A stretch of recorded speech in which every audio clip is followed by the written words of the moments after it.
Private jets can choose to land at commercial, general aviation, or privately owned airports, each with its distinct fee structure that owners of business jets are responsible for covering.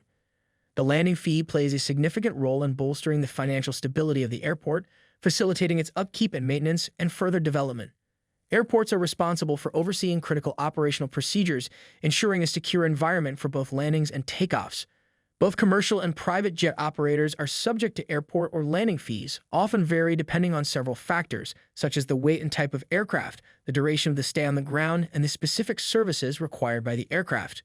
In most cases, smaller jets are typically assessed fees based on the number of seats they accommodate, while larger and heavier jets are subject to costs calculated based on their weight. In addition, the distinction between publicly owned and privately operated airports can also impact the fee structure.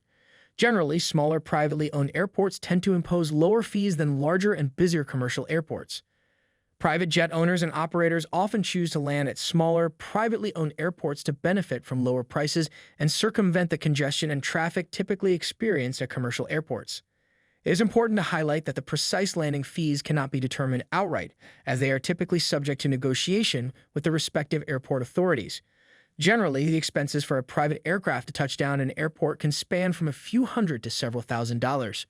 In some instances, these fees may be waived if the aircraft is refueling at the airport.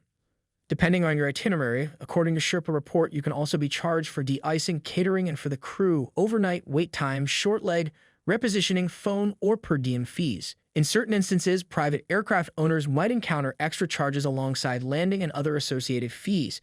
These additional charges can encompass expenses related to noise reduction efforts and obtaining special permissions for flying through restricted airspace. Some private jet owners have their own dedicated runways. However, if they do not own a runway, they can purchase landing rights from an airport. This arrangement allows their plane to land at the airport without needing to pay for each landing individually.